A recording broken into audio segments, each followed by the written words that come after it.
I'd like to start by introducing the members of the committee present today. To my immediate left is Mr. Ilagan. To my far right is Ms. Ford, Ms. Willie, Ms.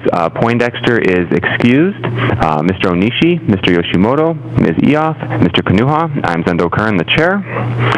We'll first start by calling the meeting to order, and let's first start by taking statements from the public on items on the agenda. Checking into Hilo. Do we have any testifiers in Hilo? Yes, Mr. Chair. Our first testifier is June Conant, representing Hawaiian Paradise Park. Very good. Before you start, Ms. Conant, can you tell me how many testifiers you do have in Hilo? We have two. Two. Okay, thank you very much. Please begin. Oh, and by the way, just a disclaimer, testimony is limited to 3 minutes. At 2.5 minutes, you will hear a bell or something that will say, that'll mean to please summarize, and then at 3 minutes, I'll ask you to please stop. So with that, you may begin. Good afternoon. I'm here in behalf of Hawaiian Paradise Park as well as myself because I live there.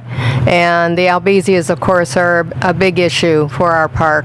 And we have many, many owners who live in other countries as well as off island. And some of them have not seen their lots in 20, 30 years, so they have no idea the danger that some of these trees can pose. So we are more than likely and happy to support any kind of a bill that will help us control these and get some help to the neighbors to try and get their neighbors' trees who are overhanging to get them done.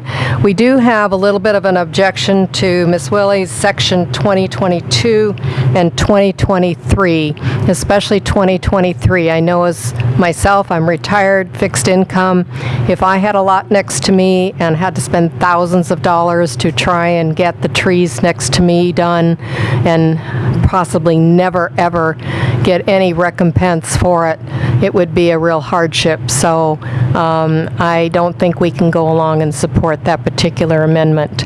But thank you so much for your efforts to try and get these trees in control and to get the county and the state to start noticing them. Thank you so much. Thank you. I'm going to check into Pahoa. Hilo, please get your next testifier ready. Pahoa, do we have any testifiers in Pahoa? Aloha, Mr. Chair. There are no testifiers here in Pahoa. There's none, correct? Yes, there's none. Okay, thank you. Waimea? Good afternoon, Chair. We do not have any testifiers. Thank you very much. And checking with Ka'u. Do we have any testifiers in Ka'u? Good afternoon, Mr. Chair. No, we don't have any testifiers here. Thank you very much. And here in Kona, I do not see any testifiers here. So we'll go back to Hilo. Hilo, please call your next testifier. Fire is Mr. Tim Reese.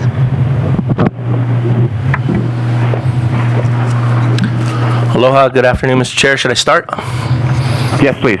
Okay, I listed on the where you write down if you're going to testify or not, I put support, oppose, and comment because I'm going to explain all three. One, you're doing a good thing here. Finally, someone's got to really bring attention to this Albizia problem and the other problems with our big trees in the power lines and that. What I oppose only is the fact that the state's going to need to change their law, and that I don't know if you're aware of this language in. They use such plain language that I'm going to read it to you here. It has to do with the county's powers of public nuisances to summarily remove or to prevent in that. Now, I'm not saying there's no wiggle room. There may be something that you can do creatively in the rest of the bill, and maybe you've done a good job of that. I'm not quite sure. But here's what it says. This is Hawaii Revised Statute 46-1.5, subsection 12. Each county shall have the power to enact and enforce ordinances necessary to prevent or summarily remove public nuisances and to compel the clearing or removal of any public nuisance, refuse, and uncultivated undergrowth. Here's the important part. From streets, sidewalks, public places, and unoccupied lots. In connection with these powers, each county may impose and enforce liens upon the property for the cost to the county of removing and completing the necessary work where the property owners fail after reasonable notice to comply with the ordinances.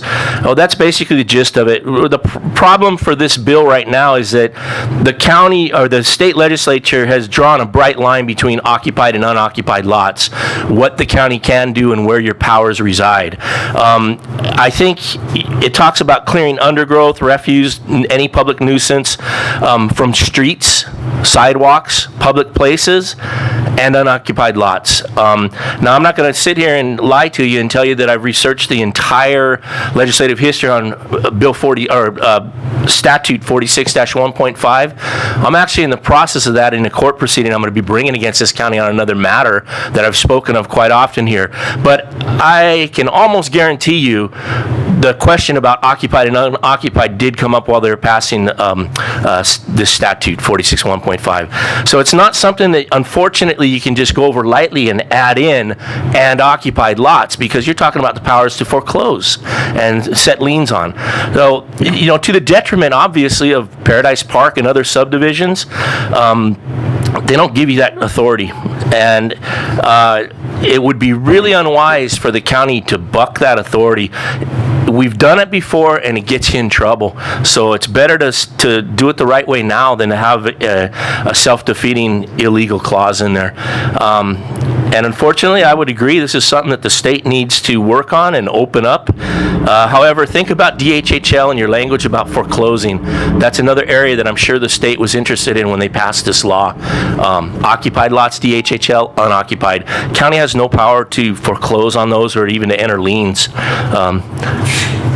Okay, and the next one was, well, I'm a little rattled on the amendments. I read through them as quickly as I could. I don't understand them all the way. I have questions, I have problems with them, but the basic premise seems to be that you seem to be chasing around this one problem on occupied lots. And agreed, you can do perimeters, you can do street side, sidewalks adjacent to, and all of that.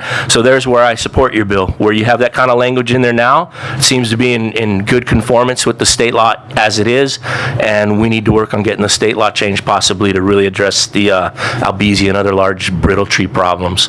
Thanks very much. Thank you. Is there anyone else wishing to testify at any of the locations? Seeing none, the public testimony... No, Pahoa will. You can repeat that? Hi, sorry, we have one gentleman here to testify. Okay, very good. Go ahead. Could you please start with your name? Glenn Bousquet here to comment in regard to Bill 64. Hi, thank you for having this meeting and allowing me to speak. I am a little bit concerned with Section 2023 as well as the earlier testifier.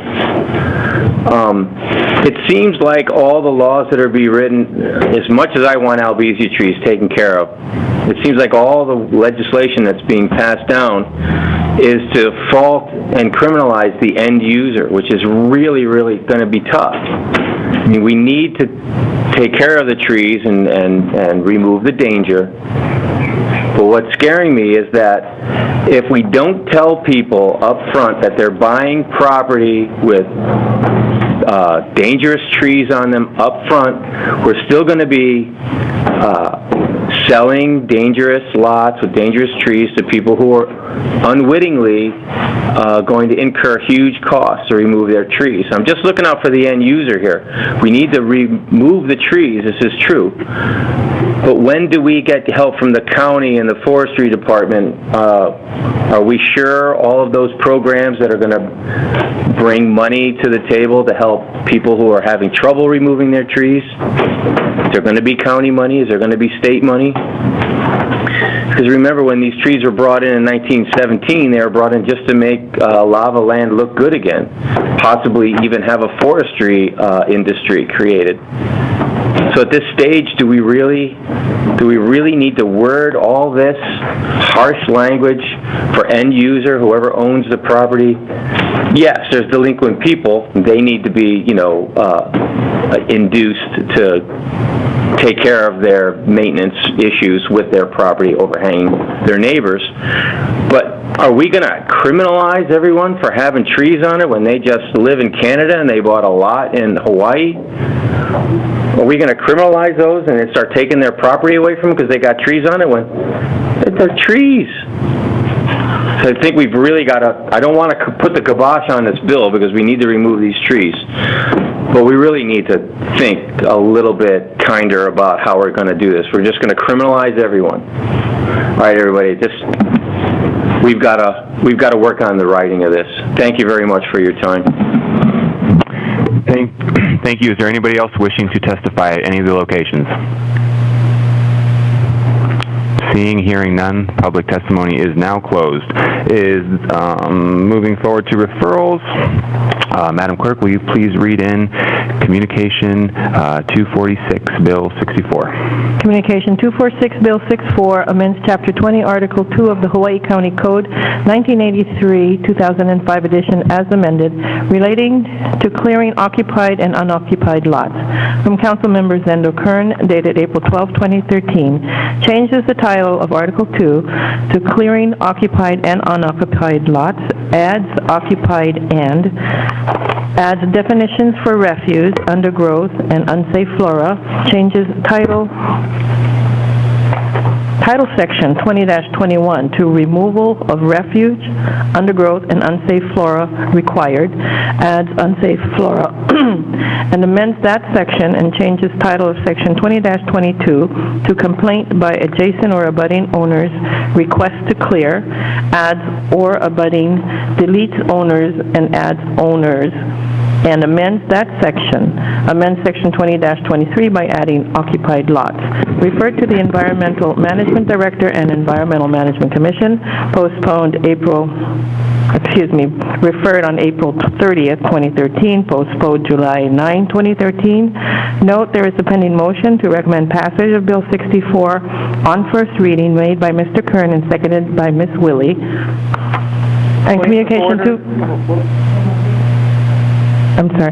Communication 246.1 from Council Member Zendo Kern, dated June 3, 2013, submitting the Acting Environmental Management Director's comments. And Communication 246.2 from Council Member Zendo Kern, dated June 13, 2013, submitting the Environmental Management Commission's negative recommendation. And Communication 246.7 from Council Member Margaret Willie, dated June 19, 2013, submitting proposed amendments to Bill Number 64.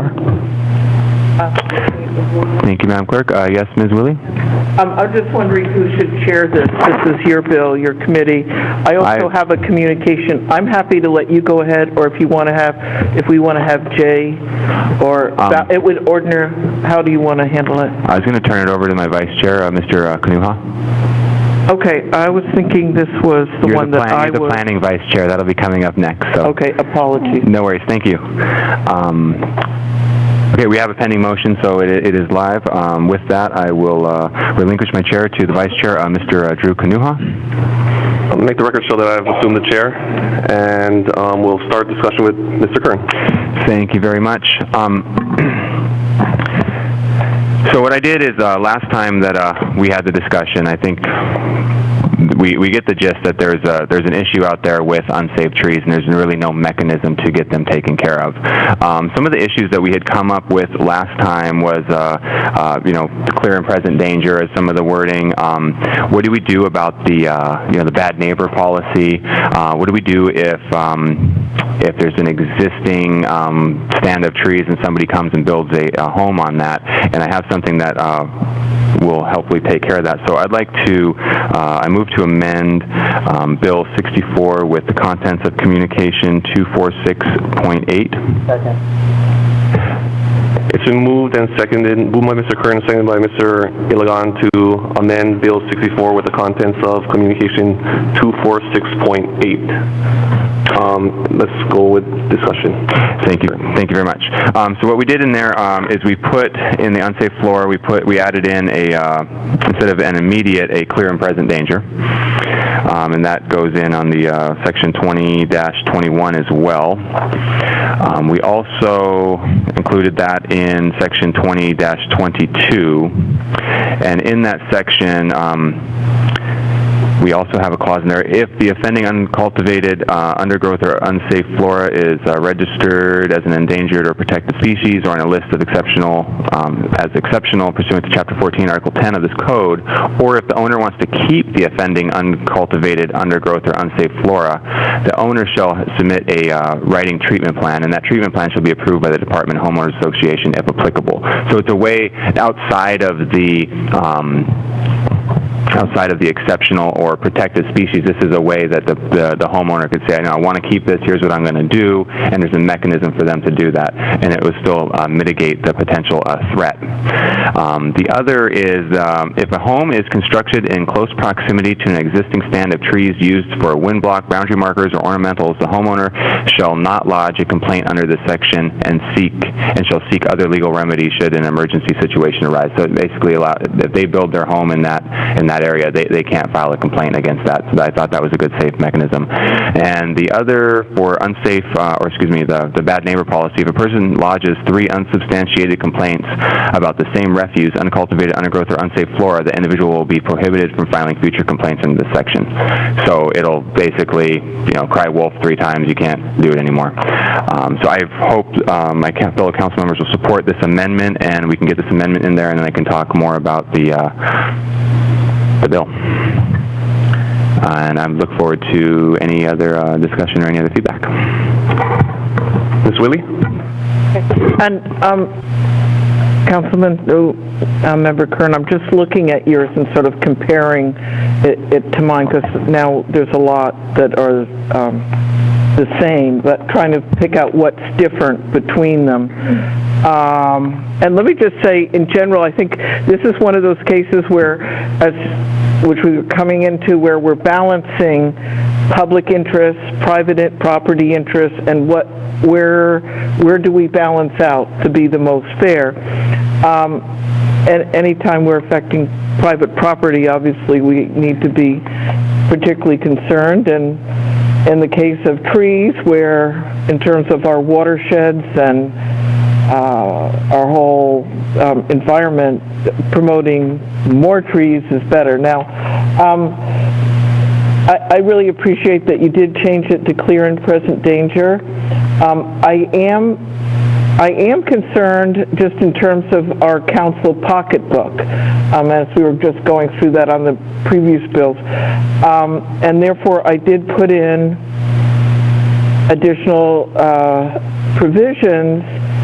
I could see this just becoming really expensive to the county, and I'm worried about that, so I'm going to address that. But that was why, one of the problems we were trying to address is that when the private owner goes in to a neighboring property owner, and they have to go to court, and it's very expensive and very difficult, and how do they handle that? That it basically doesn't happen because it's such a cumbersome thing. But in the case where, assuming we still stay with where you're going in after a neighboring property owner and it's only affecting your private interests, your own personal property, and not public sidewalks, no public interest whatsoever, should we be saying that that's the taxpayer? I just have, working on this myself, I'm fearful, okay? I would love to say we'll take care of all of this. I would also like to have all these trees piled in one place, so when we have our mulch and compost operation, they're really good for green waste. So that's really my concern. I think I put, clear the affected area, you left clear the lot. I was just trying to a little bit shrink what area gets, how much intrusion we're making. I do really appreciate that you put in about the homes being close. I was trying to design that a little bit more. If the trees were there to begin with, you sort of assumed the risk. So I'm just looking over it right now and just trying to raise, I want to hear what other people have to say, if you all have maybe had more of a chance to look at that. But I think that wherever we're intruding on another's property, we have to be careful. But yes, if it's harming those others, again, that is something we should be concerned about. But exactly how we balance those interests. So I'm just trying to look to you in terms of, I put down this provision of, it could be that the has to come up with the money at least until we are compensated, or is there a financial interest? Maybe we bring Nancy Crawford forward, but I am concerned about the cost to the county and how we address that. Mr. Chair, may I respond? Yes. Thank you. The cost, it's a self-funding process. It's not an immediate self-funding process necessarily. There would be a lien against the property, and the property could, be attached to that. So at some point, the county will get paid. It's not that the county is going out and paying for this, and the taxpayers floating all of it, and the money goes away. It's the lot owner that has the unsafe flora, the issue. They're the ones that pay at the end of the day. This is just a mechanism to get it done, because it's when there's a immediate danger, a clear and present danger. It's not to say I don't like that person's those trees on their property, go clear them. They're gonna have to go out there and look at it and be like, that's a clear and present danger. That has to come down right now. And for somebody there that's maybe on fixed income, having a hard time, for them to be able to float that as the person that's being affected by it, I don't think that would actually make sense. I think that would be too much of a burden than the other way. So the way that this is it actually is self-funding. It's not the county taxpayers. We're not paying to go do it all. We're paying the immediate, and then it comes back to us. In talking with DPW, and because they're the ones that would really be doing it, they haven't made any real mention to me that that's going to be a real problem to them. So I feel good about that. So that, just to answer your question, I yield. Ms. Ford. Could we get Ms. Masanaga? I'm looking in section 20-22, the last two paragraphs, and I'm concerned about the enforcement. So, Margaret, do you have a copy of this in front of you? Because I have a copy. Yeah, the one he's talking about, point 8. Next page, last page.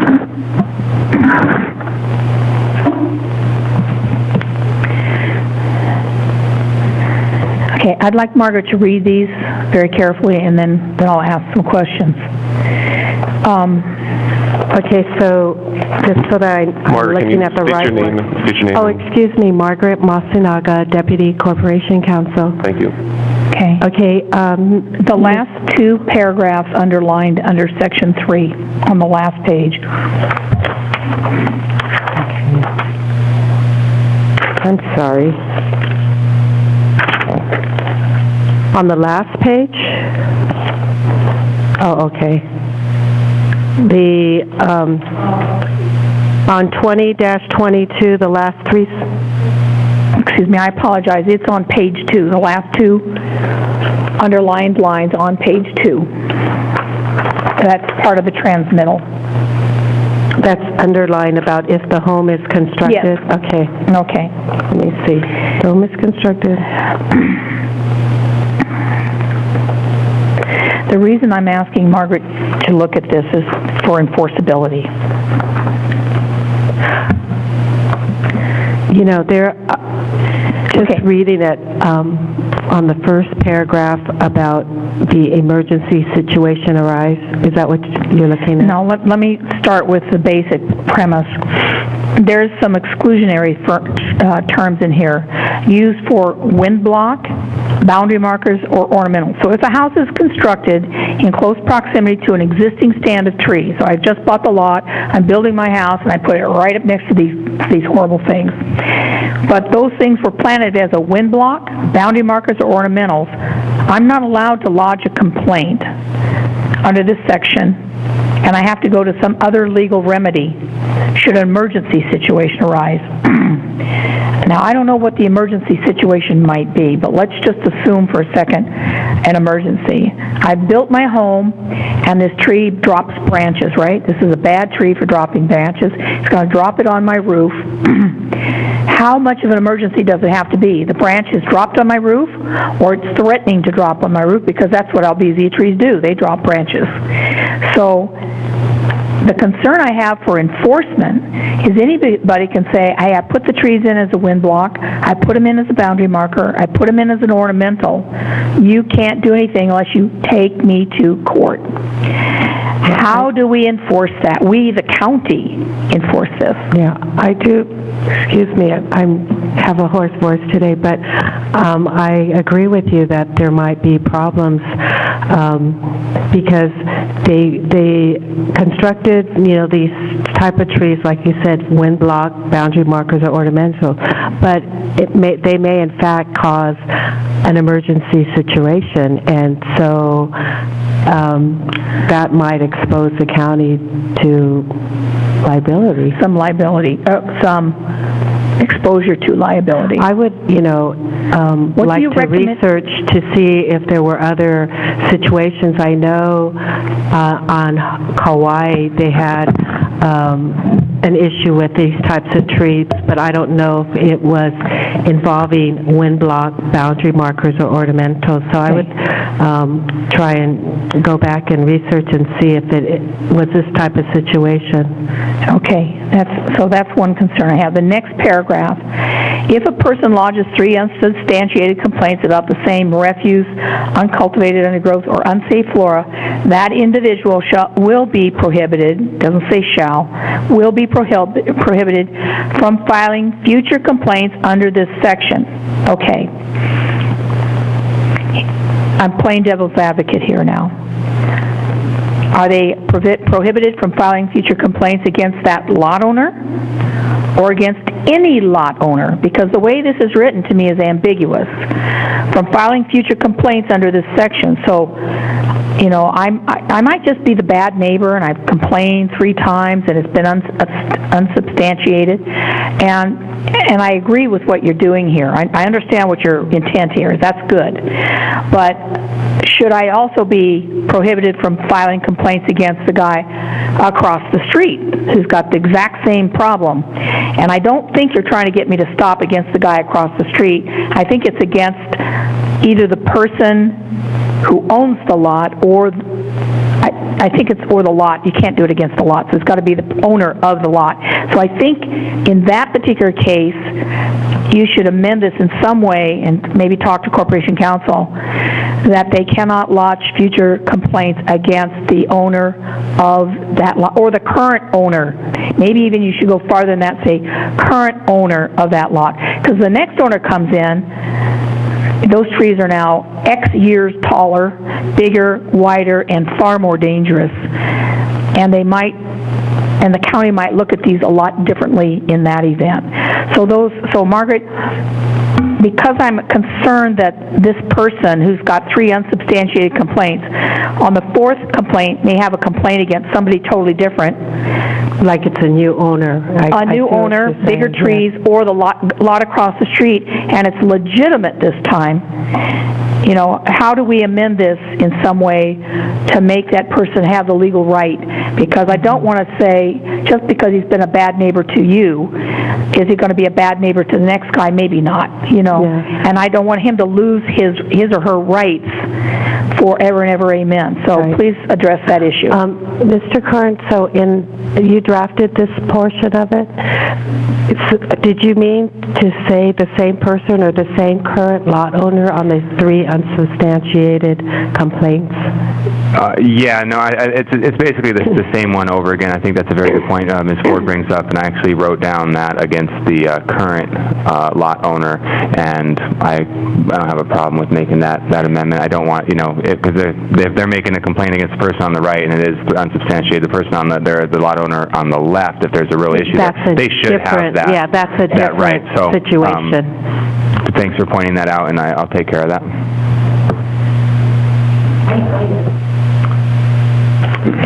Ms. Eo. Yeah, I just wanted to point out that in that same sentence, it starts to get there when it talks about the same refuse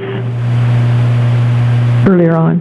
So, to me, I knew you meant the same situation, but I guess it could be more clear. Yeah, for the sake of clarity, even though I agree it is there, but for the sake of clarity, let's make sure that it's written. I can put that in once it moves up to council. And then I just had another question.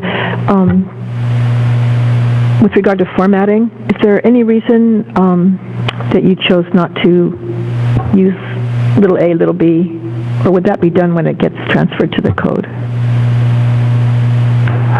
I actually don't know. I would have to ask LRB about that.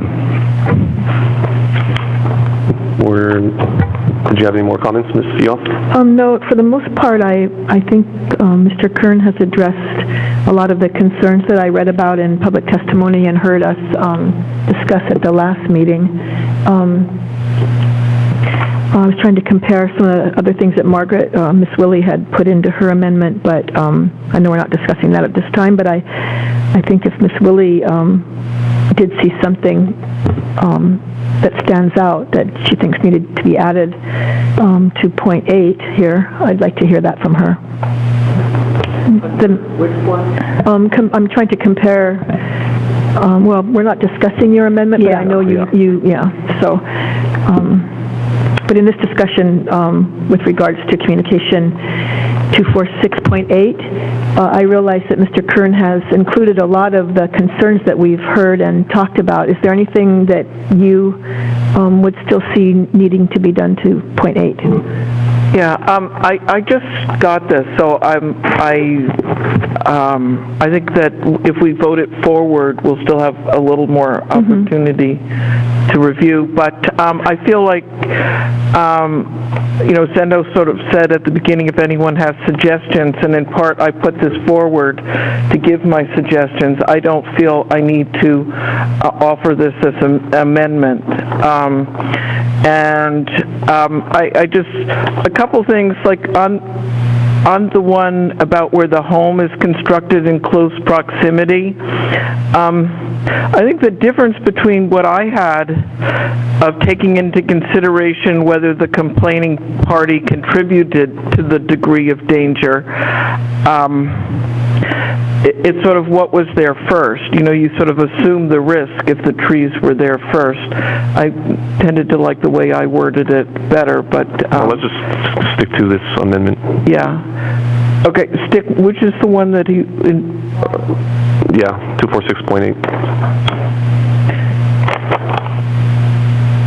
Okay. I share, let me just say, I share Ms. Ford's concerns, and on the one I was just speaking on where it says the house is constructed in close proximity, I'm assuming that means the home went in there after the trees were there, and but I didn't feel that was necessarily clear. That might be something to clear up. And the 3 unsubstantiated complaints, I'm not really sure whether we need that or not. I think that they can be, it's going to the mayor's office. I'm not sure whether we can't just dismiss them rather than even having any of that language. I'm deferring to you, really, and I wanted to hear what other people have to say. So I'm comfortable with what he has. I would like, in fact, to have, if there were a way to say the start date on this is when we have our compost facility and we can get somebody to pay to have the right to go around and pick up all these trees and put them in their waste. I mean, this is like a really valuable resource in terms of green waste, and I don't know whether it's anything possible. Maybe I'm being idealistic here, but it's like considered one of the best sources for green waste. And if there were a lot of them and we said, would you like to take all of these and use them? If there were any way we could do something like that. I don't know if that's possible, but I just want to raise that. That really this is, we're treating that as something we want to get rid of, but it's a valuable waste and is Anyway, Thanks, Mr. I Lee. don't, that's my comment. Ms. Ford was next, so Ms. Ford. Okay, thank you. Ms. Leahead Todd, would you come forward? Before Ms. Leahead Todd gets up here, this talks about if a home is constructed, but a lot of this is rural ag areas where this stuff is growing. My concern is if it's either an ag building or commercial building, is it your, may I ask Mr. Kern a question? Yes. Is it your intent to not worry about the ag or the commercial buildings? Because frankly, they got the same issue. There could be people in it, or there could be livestock or a greenhouse or something that could be negatively impacted by these trees. What is your thought on that? My thought would be that maybe I will change that to a building, or buildings, because if there is a building and constructed in that way, then I think that would be property damage, public health. Absolutely, that's an easy one. In our last discussion, us talking about it was so based on homes, you know what I mean, and it's generally homes, but with the rural makeup we have here on the island, I think that's a good point. Yeah, thank you. Ms. Leahead Todd, Ms. Willie raised a really good question, or an issue, about what do we as a county, when these things are taken down. We don't want them burned, right, physically burned, incinerated there on the property. What happens? So the person takes the tree down, they can let them compost right there forever and ever, amen, or whatever. And honestly, I don't know if Albizia sprouts from the roots. I really don't know that. So maybe Mr. Kern later on can talk about that. But let's assume for a second that they get ground up, mulched, or something like that. How do we intend as a county, if somebody wants to deliver that as green waste to us? Because it does make, I'm assuming it would make good compost for sure. It might even make good mulch. And I just don't know that. Ms. Willie did. So how are we as environmental management going to handle maybe an influx of taking these rotten trees, don't want to be prejudiced about the trees, taking these particular trees out and somehow delivering them to the county to deal with? And could you identify yourself, please? Bobby Jean Leasehead Todd, currently the Director of Environmental Management. This would be no different than any other green waste. If you deliver it to the transfer station that has a place to put it, as long as you've cut it, to the right size. So, because obviously you can't bring in 12-foot, it's got to be cut into smaller pieces. Or you can deliver it to the either Pu'uanuhulu, to the landfill there, and to the Hilo landfill. And what you do there isn't a fee at this time, but you do have to go over the scales so we can measure how much is going in, because that's what we're basing our payments on. There's no prohibition on somebody, bringing it in. I think the issue for some people, particularly if you're out in the country, is if you're just doing it yourself, the cost of transporting it. If you're hiring somebody and it's included in the cost of what you're paying them, then the person doing the landscaping or the clearing might transport it. I think in many cases, some stuff's just left on site. Okay, the vision of all of these trees being taken out by a lot of people all at once was of concern. I mean, if they just drop them and let them compost out naturally on the ground, that's fine. There's nothing wrong with that. I'm just concerned that we could be somehow overwhelmed with them. I mean, we all need compost, but mulching is another option. So perhaps Mr. Zern could address this for me. Gosh darn it! I have to tell you, that's about the number of times I've done that. I am so sorry, Mr. Kern. Oh, it's no problem. Actually, I think that the language should be in there in the most cost-effective way to the lot owner, which would mean the trees would be dropped and fell and left right there, because what I don't want to have happen is the cost gets so, you know what I mean? I don't want it to be a burden where it gets so high. Yeah, we got, hire the company, they cut it down, they mulch it, and then they truck it. It's all going to add to the cost, where I think in most cases it could just be cut and dropped, and I'll do a little housekeeping on that to keep it in the most cost-effective Well, I certainly agree with you on that one. Does anyone know the answer whether these things sprout from the roots? I know that they do resprout from the trunk and the roots when they're cut down, unless there's a way to treat them where it stops. Okay, thank you. Yeah. Mr. Yoshimoto. Thank you, Mr. Chair. I had a question for Mr. Kern, if I could address Mr. Kern. Yes, you may. Mr. Kern, could you refresh my memory as to how you selected the term clear and present danger? I know it says immediate. Mr. Kern, yeah. Sorry. I had one. Do you want to go last, or? I'll go last. Yeah.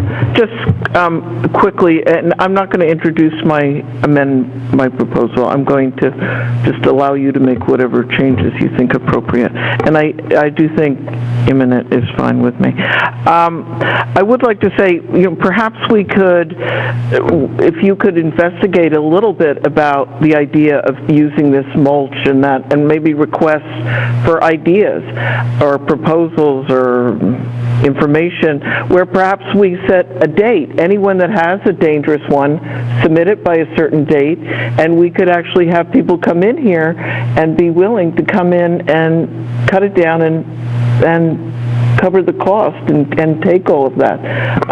Rather than having them all leaving them in place, we might be able to utilize this. I did receive some letters on this point, so I just want to say that I know Mr. Kern's involved in a conversation right now, but Gregor, if you could just make sure to communicate with him that I would like to have this possibility looked at. I mean, just like we do hazardous waste, or we do something on a certain date, if people have trees that they consider to be dangerous, here's the date, and we've got contractors available to come in and do the work. So I just, rather than just sort of leaving it, well, they're probably all going to be left in place around the island, at least look at that possibility. I know he didn't hear anything I said, but what the heck?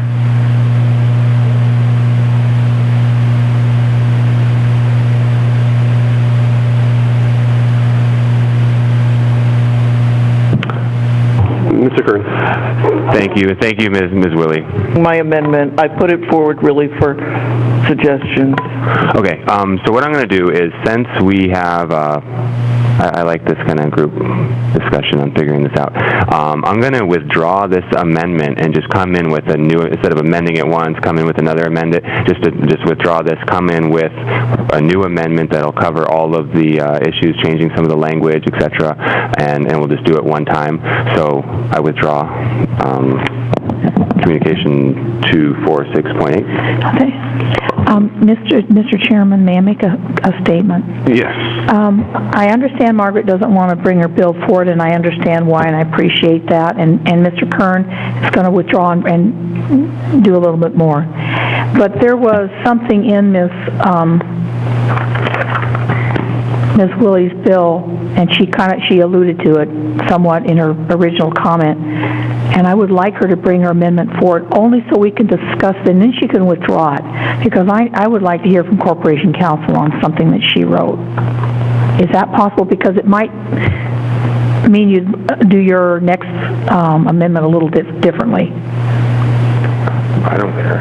Or if he withdrew for a moment and allowed you to make your statement. He has withdrawn. He withdrew his amendment already. I'm asking you to bring your amendment forward so I can ask Corporation Counsel a question. It's your call. Right now we're on Bill 64. So is there any discussion on Bill 64? I do. Okay, so I move. Well, sorry, Mr. Kern? I just want to get. I can use it whenever I'm ready, though. So I would move to amend. Yes. And with communication number 246.7. There's a motion to amend Bill 64 with Communication 246.7 made by Ms. Willie, second by Mr. Onishi. Ms. Willie, you have the discussion. Okay.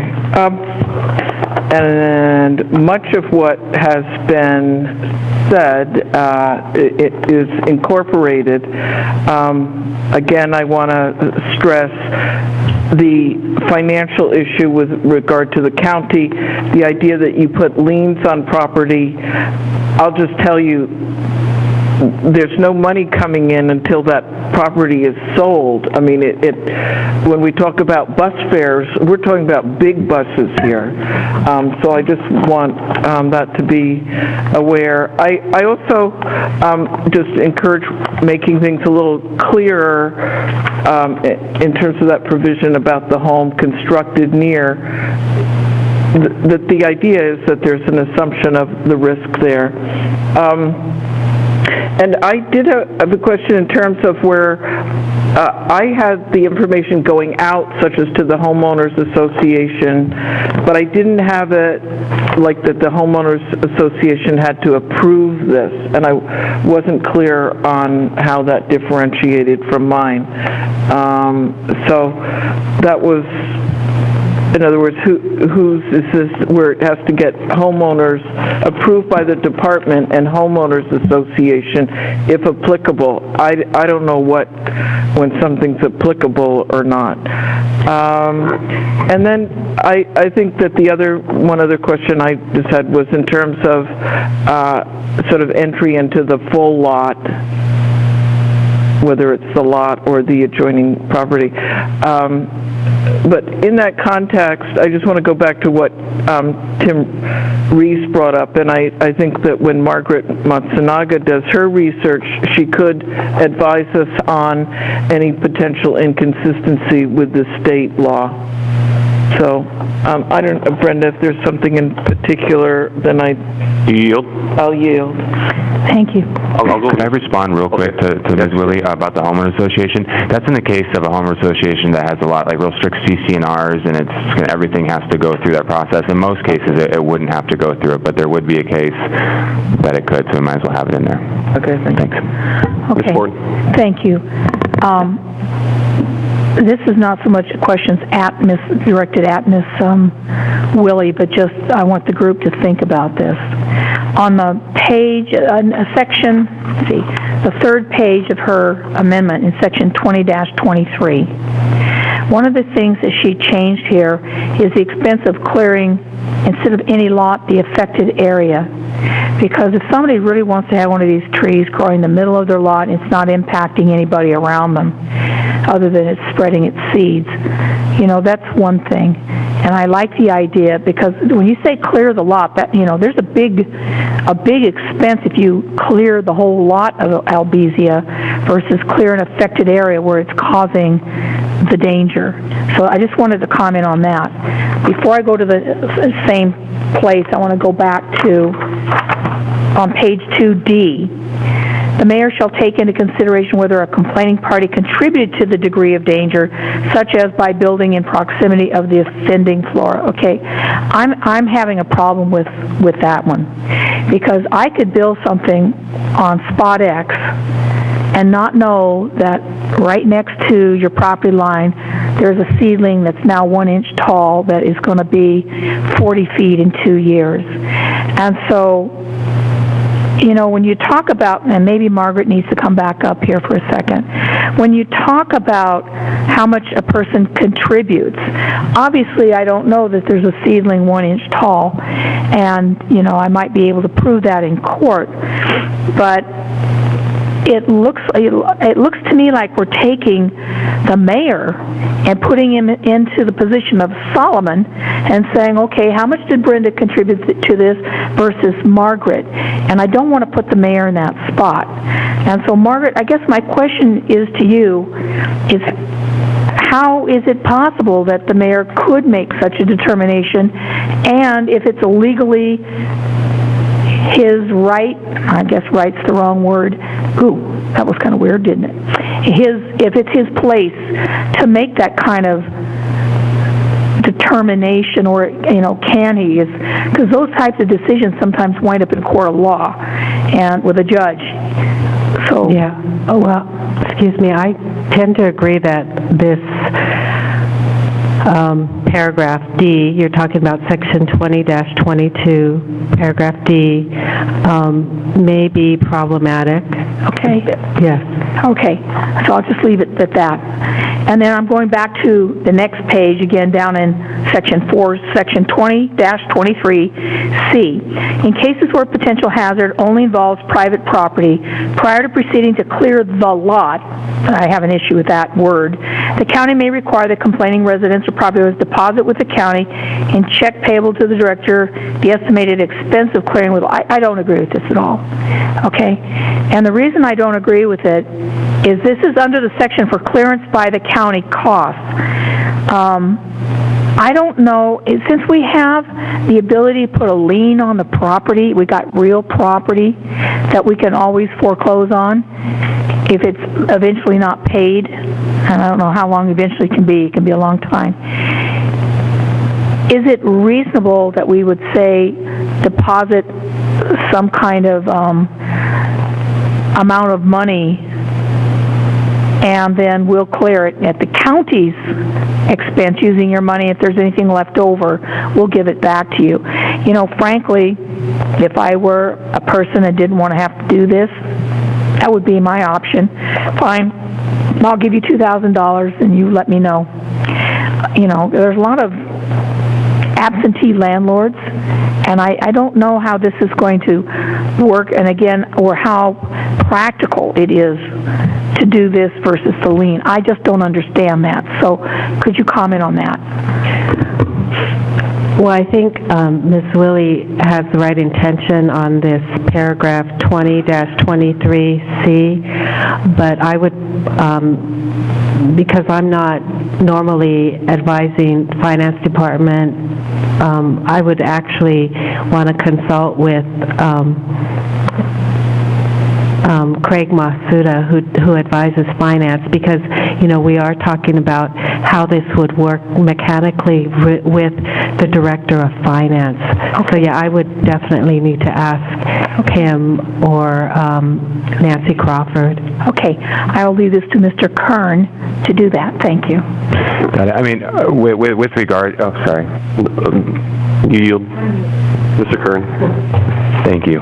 With regard to that, with regard to C, I don't support that. I just don't see how we could put the onus onto the person that's being affected by them. And again, there could be on fixed income. A lot of people are having a hard time. And on another note, where I also don't agree with D, I think that's.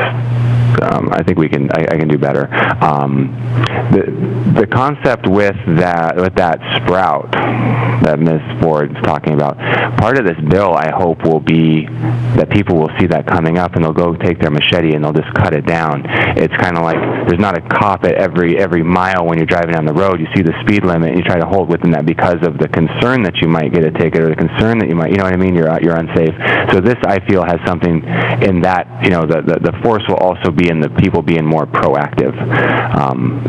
So I'm going to clean up mine a little bit. I yield. Well, okay, really quick, because you just pointed out something I didn't notice. This section C it says that the complaining resident will pay this.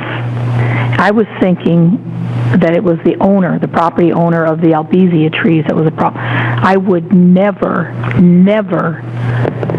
charge the complaining resident to remove that stuff. Never. Thank you. Okay, thank you, Ms. Ford. Ms. Willie. My concern is for the county and what it costs to the taxpayers. And again, I wrote this up for suggestions to Zendo, and just stressing that I do think that we have an obligation protecting public welfare. And I just want to be really conscious where we're doing it. We're basically getting in between two private owners, it would still be that the county's coming back and putting a lien, eventually getting the money. But I just want to raise the issue of we're doing things to accommodate adjoining owners, and to what extent we really want the county compromised. So I'm just leaving this all to you, deferring, and that hopefully you'll consult with the various parties. I do think in terms of cutting trees down, I tend to be generally concerned that people have no idea how important all of this is in terms of watershed, and people put their trees along boundaries, and we have setbacks, and part of those setbacks, the idea is that there is a boundary tree. Otherwise, I can see in my neighborhood a lot of all the trees just coming down along the properties where people have built up, and that's the way people cut them up. So I'm just trying to be cautious and really trying to think this through in terms of the impacts. Thanks. Thank you, Mr. Chair. Those trees that you're referring to, Ms. Willie, they're not posing an imminent danger. They wouldn't be touched. You know what? The concept is not to go and have free reign to cut down all the trees. The concept is there's a danger there. There's a branch going to fall. There's a tree going to fall. That's what we go after.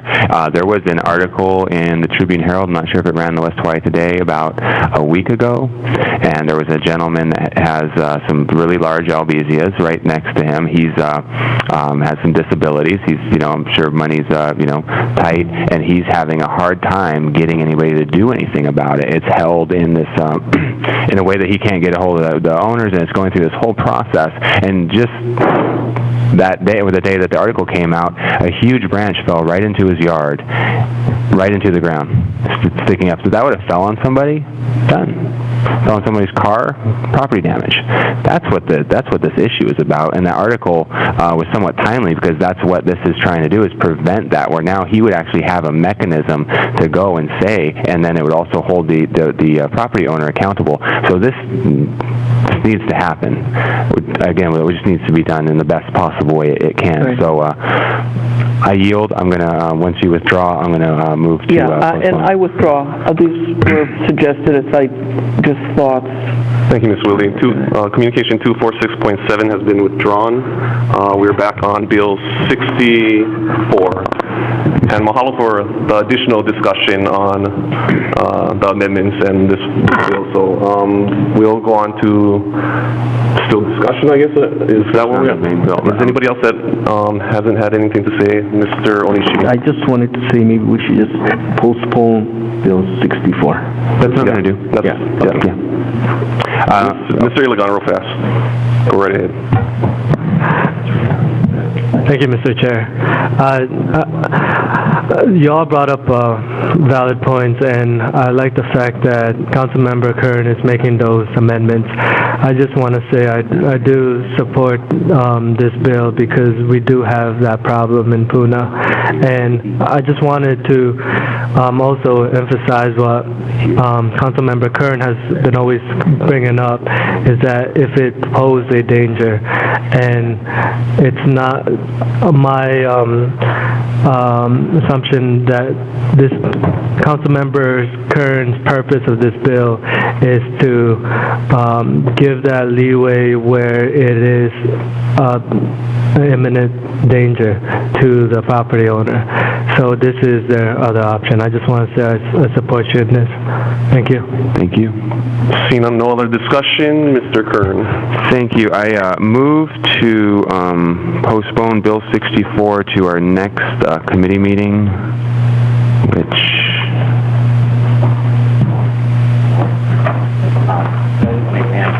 Caution you from the GMO and any issues. We're doing 2 GMO bills on the floor.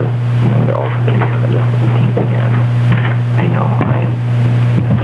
You can do whatever you want. I got to do it. Just bring that up. Okay, thank you. To September 4th. Second. It's been moved by Mr. Kern and second by Ms. Eoff to postpone Bill 64 to this committee meeting on September 4th. Excuse me, Yeah. Mr. Chairman. September 4th may be a very long meeting on another subject. You might want to consider moving this out a little bit more. I did think about that. What I'm going to actually try to request is that this start the day, because it is committee, I guess depends on where those other bills, which committee those other bills are coming through. But since it would be a committee, if this is be at the beginning of the day, we could just take care of this and move it forward. There's issues out there right now. I believe that this needs to be moved forward. I do know that it's going to be a challenging one. Perhaps you need to talk to the chairman. No, excuse me, the council chairman. We're in discussion, so on the postponement.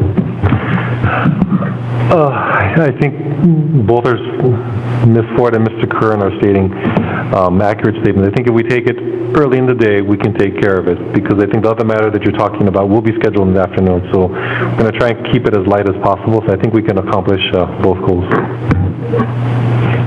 On the postponement, yes. Yeah, Mr. Onishi. Do maybe today is just pass it through committee and get it into the council, because this has to go to 2 more readings. So then you can do your amendment at the council on the first reading, but then give, Chair, you would have to give kind of, latitude to the council members so we can have a longer discussion on the amendments. I'm okay with that. I feel that with the discussion that we have had and the amendments that I'm going to make, they're pretty much addressing most of the issues that are here. They don't plan to throw any curveballs, so I would feel comfortable getting it to council and then bringing in my amendment on that if everyone else is comfortable with that. I don't see that as being a problem, especially since we have already had this discussion a couple times. Because we did have a long, lengthy discussion already, and you said this is very important, so I think we should start moving this forward, so that way we can have the amendments and then get them to the second reading as soon as possible. Yeah. What does everybody else think? Any other comments? I think Mr. Onishi's got a very good idea. It would get it out of committee day, and I don't think, I think we've really explored a whole lot of potential problems as long as Mr. Kern talks to Corporation Counsel and the Corporation Counsel, the Deputy for Finance, make sure everything's copacetic. I think this is good to go. With that, I will withdraw my motion to postpone. Okay, the motion to postpone has been withdrawn. We are back on Bill 64, and since there's no other discussion, we discussed this plenty enough, we'll do a roll call vote. Ms. Eoff? Aye. Ms. Ford? Aye. Mr. Ilagan? Aye. Mr. Onishi? Aye. Mr. Kern? Aye. Ms. Willie? Mr. Eoff? Mr. Yoshimoto? Aye. Chair Kanuha? Aye. Chair Kanuha, you have 8 ayes and 1 excused. Bill 64 moves to council with a positive recommendation. Since this is a little Move to adjourn. Been moved by Mr. Kern, seconded by Mr. Yoshimori to adjourn. All those in favor? Aye. We are adjourned. Thank you.